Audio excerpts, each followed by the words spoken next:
Buen día, les saluda la doctora Leslie Estrada. El día de hoy hablaremos sobre bases moleculares del cáncer. ¿Qué es el cáncer? Es una proliferación acelerada, desordenada e incontrolada de las células de un tejido que invaden, desplazan y destruyen localmente y a distancia otros tejidos sanos del organismo.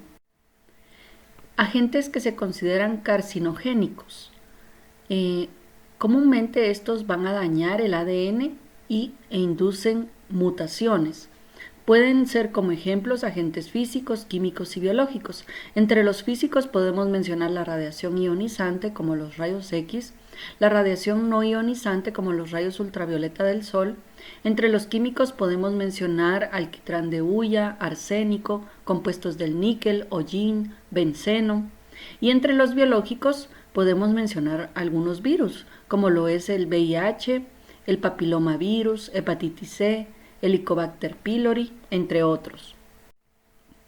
Aquí podemos ver una imagen donde vamos a ver uno de los primeros virus donde se pudo identificar un oncogen, o sea, un virus que dio origen a un cáncer.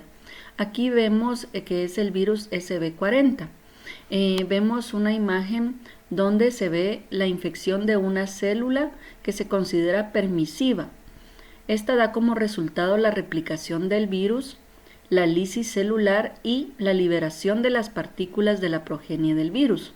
Ahora bien, en el otro lado, pues en las células que se consideran no permisivas se bloquea la replicación del virus. Esto permite la transformación permanente de algunas células. Entonces, aquí es un ejemplo donde un virus puede generar una mutación, activar un oncogen y desarrollar cáncer en algún tipo de células específicas. Propiedades de las células cancerosas. Como mencionamos, estas tienen una proliferación incontrolada, tienen poca necesidad de factores de crecimiento extracelulares, hay ausencia de inhibición por contacto célula-célula, hay una diferenciación de manera defectuosa. Eso quiere decir que las células entre distintos tejidos tienen poca diferenciación. Las de tejido muscular, óseo, pierden su diferenciación o su especialidad, ¿verdad? Se pueden diferenciar de manera difícil. Pierden la incapacidad de sufrir apoptosis, que es lo que denominamos muerte celular programada. Podemos clasificar los tumores como tumores benignos que permanecen en el lugar de origen y también los tumores como malignos, que estos tienen la característica de invadir el tejido circundante que es sano y pueden diseminarse por todo el organismo. Una característica importante del cáncer es que es monoclonal. ¿Qué quiere decir esto? Como vemos en la imagen, puede desarrollarse a partir de una única célula que esté alterada, que comienza a proliferar progresivamente de manera anormal.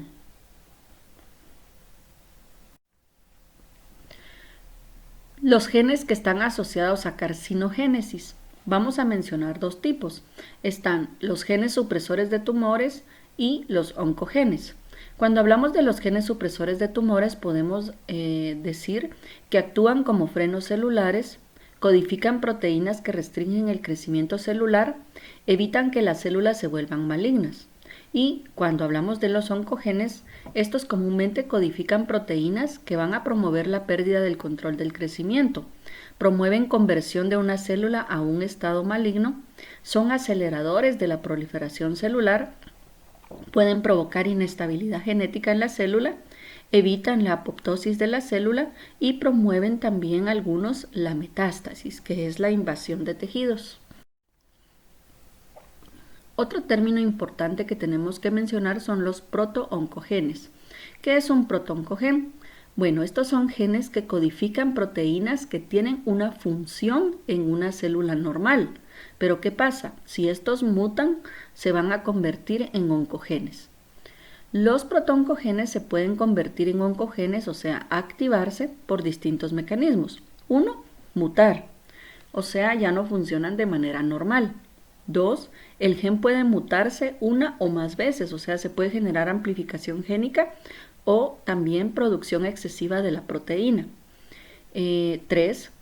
Se puede generar un nuevo ordenamiento cromosómico que mueva una secuencia de ADN de un sitio distante en el genoma hasta quedar próximo al gen, lo cual altera la expresión del gen o la naturaleza del producto genómico. Para ya empezar a hablar de lo que son los oncogenes. Entonces son genes, como dijimos, que codifican proteínas que promueven la pérdida del control del crecimiento y la conversión de una célula a un estado maligno. ¿Cómo funcionan? Dijimos también que son aceleradores de la proliferación celular. Pueden provocar inestabilidad genética, eviten que la célula genere apoptosis, pueden promover metástasis y una característica importante que ellos pueden actuar de manera dominante, o sea que solo requieren de una copia del oncogen a la hora de expresar su fenotipo alterado. También otras características que vamos a mencionar de los oncogenes, vamos a ver que hay tipos de proteínas codificadas por protooncogenes. Eso quiere decir proteínas que van a ser codificadas por las células de manera normal, ¿verdad? En células normales con funciones normales, pero una vez mutados se activan como oncogenes, o sea, generan cáncer. Entonces, ¿cuáles son los ejemplos de estas proteínas codificadoras? Una sería los oncogenes que codifican factores de crecimiento. Entre estos están los factores de crecimiento derivados de las plaquetas o PDGF, o también el factor de crecimiento epidérmico o EGF, ¿verdad? 2 serían los oncogenes que codifican los receptores de factores de crecimiento. Entonces aquí van íntimamente relacionados los nombres. Serían los receptores, digamos, de factores de crecimiento derivados de plaqueta y los receptores de factores de crecimiento epidérmico, como ejemplo. El otro grupo serían oncogenes que codifican proteínas sinasas y las proteínas que las activan. Aquí podemos mencionar que el oncogen mutado más frecuente es la proteína RAS. RAS es una proteína que codifica unión a GTP-RAS, que funciona como un interruptor de encendido o apagado en una vía de señalización. Esta vía de señalización controla el ciclo celular o la proliferación celular como tal, perdón. La proteína RAF sería otro ejemplo. Es una proteína sinasa de serina, treonina, que desencadena una cascada de vía de señalización que culmina con la sinasa MAP, que como sabemos esta también controla el crecimiento celular. Otro grupo, el número 4, serían las proteínas que controlan el ciclo celular. Entre estas podemos mencionar la ciclina D1, que comúnmente es reguladora de ciclinas dependientes de quinasas 4 y 6. Otro tipo de oncogenes serían el grupo 5, que son los que codifican factores de transcripción. Aquí está el oncogen MYC, que regula la expresión de proteínas y ARN no codificantes. Como ejemplo, el ARN ribosomal, el ARN de transferencia, el miARN, que todos estos están implicados en crecimiento y proliferación celular. En el grupo 6 están los oncogenes que codifican proteínas que afectan el estado epigenético de la cromatina. Entonces, ¿qué sucede? Aquí estas proteínas codifican proteínas que afectan el estado metilado del ADN o acetilación de histonas. Aquí podemos mencionar el gen DNMT3A, que este es uno que al expresarse mantiene metilado al ADN durante la replicación. El grupo 7 están los oncogenes que codifican enzimas metabólicas. Aquí hay ejemplo de mutaciones, ¿verdad?, en enzimas del ciclo de Krebs, por ejemplo, en la isocitrato deshidrogenasa. En el grupo 8 están los oncogenes que codifican productos que afectan la apoptosis. Aquí podemos mencionar el BCL2, que ellos están involucrados, como lo vimos en el tema anterior de apoptosis, en una vía de supervivencia. Este codifica una proteína unida a la membrana que inhibe la apoptosis. Aquí tenemos un cuadro donde podemos ver ejemplos de genes supresores de tumor. Se recuerdan que ellos eran los genes que inhibían la apoptosis, ¿verdad? Eran frenos del ciclo celular. Ok, si estos también están mutados, entonces también es una señal para que una célula pueda proliferarse de manera incontrolada y generar cáncer. Entonces aquí tenemos varios ejemplos. Está el gen APC, que su tumor primario comúnmente es colorectal, ahí es donde podemos verlo en tumor del colon o cáncer de colon. Función propuesta o que se establece es que se une a la beta-catenina como factor de transcripción. De ahí tenemos el gen BRCA1, que es muy importante en cánceres mamarios y función que tiene sería la reparación del ADN, ¿verdad? Otro gen sería el MSH2 y el MLH1, también son de cáncer colorectal y ellos su función es reparación de discrepancias. La E-caderina, esta gen la podemos ver en el cáncer mamario y colónico y en otros tipos de cáncer, y comúnmente la función es como moléculas de adhesión celular. Entonces es una de las que, si están mutadas, pues perdería la adhesión celular las células cancerígenas. Aquí tenemos la siguiente, que es el LINK4A. Esta la podemos describir en melanoma y también en cáncer pancreático. Comúnmente aquí vamos a ver que la función son inhibidoras de PI6 quinasas y de una proteína ARF que estabiliza la proteína P53. De ahí tenemos el NF1, que ese lo vemos en neurofibromas, que esta activa GTP-asa de RAS. Tenemos el NF2, que son meningiomas, es el cáncer donde lo podemos ver, y esta está vinculada a la membrana con el citoesqueleto. Podemos mencionar como muy importante la PTP, el gen TP53. Recordemos que esta, a la hora de expresarse, expresa la proteína 53. Lo podemos ver en sarcomas, en linfomas y en múltiples, en una gran variedad de cánceres. Comúnmente su función está presente como factor de transcripción en el ciclo de la célula y en la apoptosis. El PTN, que es una fosfatasa de fosfoinosítido, se ve en el cáncer mamario y tiroideo, y pues aquí su función propuesta es como fosfatasa, ¿verdad? Otro que tiene mucha importancia es el gen RB. Está en el cáncer retinario, o sea, en la retina, en el ojo. Su función se une a el factor de transcripción E2F, que se encarga de la regulación de la transcripción en el ciclo celular. Tenemos el gen WHL, que está en el tumor del riñón o renal, y su función es en la elongación y degradación de proteínas. El gen WTI, WT1, lo vemos en el tumor de Wilms renal, y también su función es como factor de transcripción. Vamos a ver aquí en esta imagen un ejemplo de cómo algunas proteínas o genes, ¿verdad?, cuando se expresan y sintetizan las proteínas, van a tener función en el ciclo celular, y por lo tanto, si están mutadas, pues se pierde este control del ciclo celular, y esto promueve la proliferación de la célula de manera incontrolada. Entonces vemos un esquema donde vemos tres de las principales vías que controlan la progresión del ciclo celular.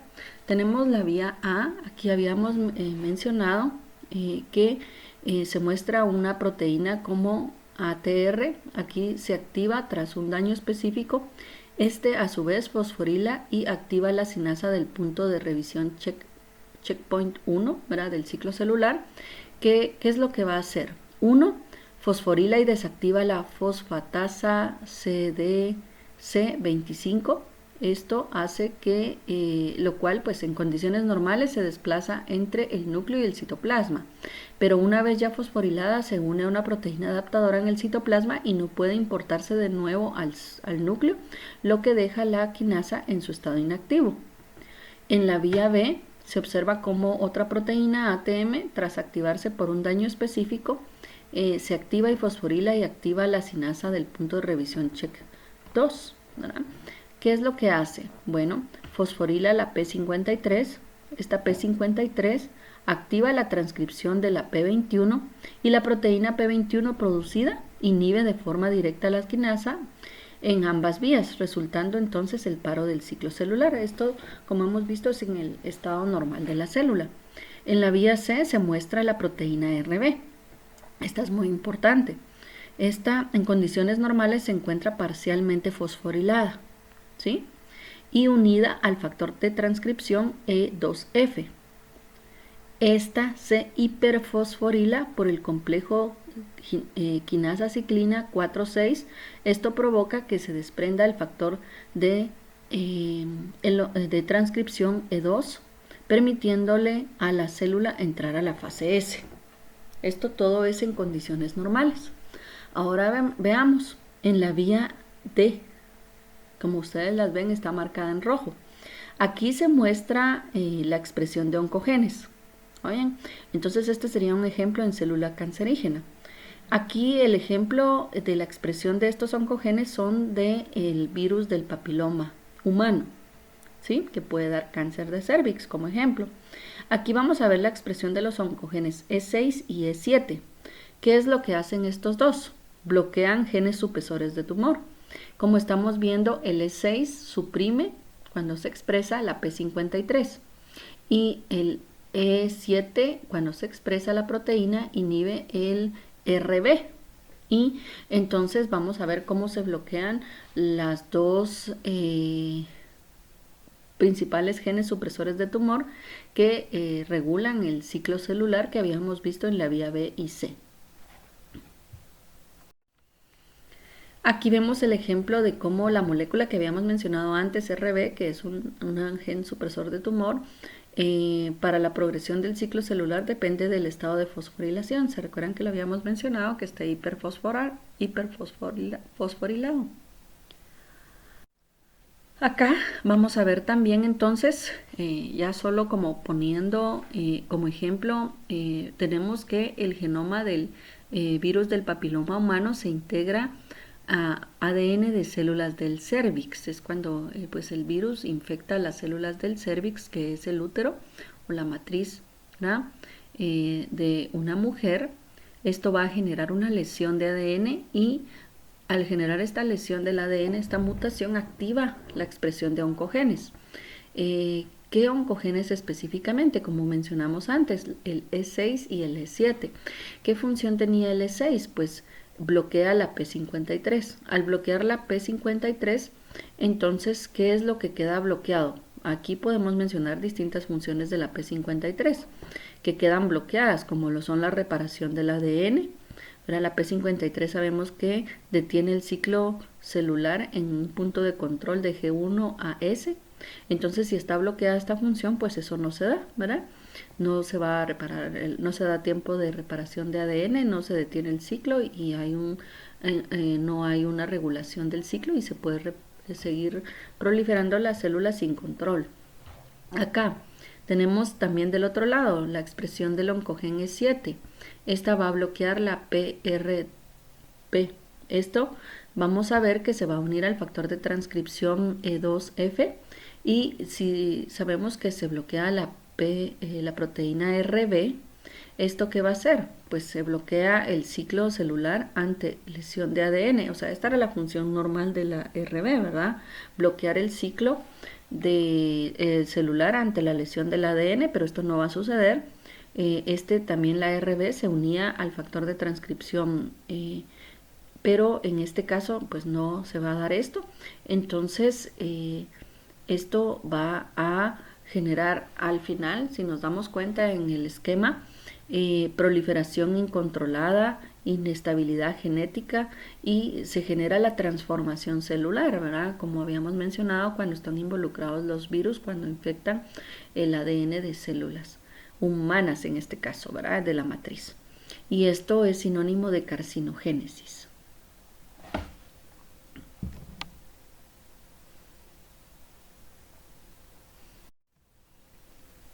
La angiogénesis y metástasis. El tumor crece de tamaño, estimula formación de nuevos vasos sanguíneos. Esto es lo que llamamos angiogénesis. Los vasos sanguíneos, porque son importantes, suministran nutrientes y oxígeno. Los vasos sanguíneos también proporcionan mecanismos de transporte para que el cáncer se disemine, o sea que se genere metástasis, que es sinónimo de diseminación del cáncer hacia distintos órganos. También promueven angiogénesis. ¿Cómo se promueve la angiogénesis? Mediante secreción de factores de crecimiento como VEGF que actúan en células endoteliales de vasos sanguíneos circundantes. Aquí podemos ver en la imagen cómo puede haber un cáncer primario en un órgano primario y puede diseminarse hacia otros órganos utilizando los vasos sanguíneos como mecanismo de transporte para llegar a distintos órganos, y esto es sinónimo de metástasis, invasión, ¿verdad?, hacia tejidos. Cuando hablamos de metástasis, y también lo vemos aquí en la imagen, vamos a ver que hay varios factores que pueden influir en la capacidad de un cáncer para que pueda generar metástasis. Uno es la angiogénesis, ¿verdad?, que tenga la capacidad de formar nuevos vasos sanguíneos para seguir nutriendo a la masa que está creciendo. También vamos a ver que pueden haber proteasas que desintegran la matriz extracelular y eso permite que rompan, ¿verdad? Y abran caminos y migren a través de la matriz y puedan llegar a ya sea vasos sanguíneos o a vasos linfoides. También vamos a ver que hay cambios en la adhesión celular, ¿verdad? Entonces hay pérdida de este contacto o de división celular y esto permite también que las células puedan migrar y diseminarse. También hay evasión de los sistemas inmunes, entonces aunque ataquen moléculas o células que son del sistema inmunológico para que mueran, ellas se evaden este sistema y siguen proliferándose y viviendo sin ningún control. ¿Qué cambios morfológicos podemos observar en células cancerígenas? Puede haber pérdida de relación en cuanto al núcleo y el citoplasma, ¿verdad? Hay cambio de forma y tamaño de la célula, también puede haber cambio de forma y tamaño del núcleo y hay desorganización de tejidos. En la imagen podemos ver una imagen hasta la izquierda, está normal de cómo se ven las células en un tejido de matriz, ¿verdad?, de útero, y vamos viendo cómo van surgiendo los cambios y cómo va cambiando la relación núcleo-citoplasma, como vemos el tamaño de la célula o de los núcleos conforme va avanzando y diseminándose el cáncer hasta llegar a la etapa 3. Si se ven muy diferentes la forma de la célula, el tamaño, también la forma del núcleo y el tamaño y cómo está organizado, ¿verdad?, en la lámina basal y en la matriz extracelular. Entonces se pierde esta relación. Podemos ver muy diferente cuando ya es un cáncer avanzado y cuando eran células normales de la matriz. Bueno, espero que esta clase haya sido de provecho. Gracias por su atención.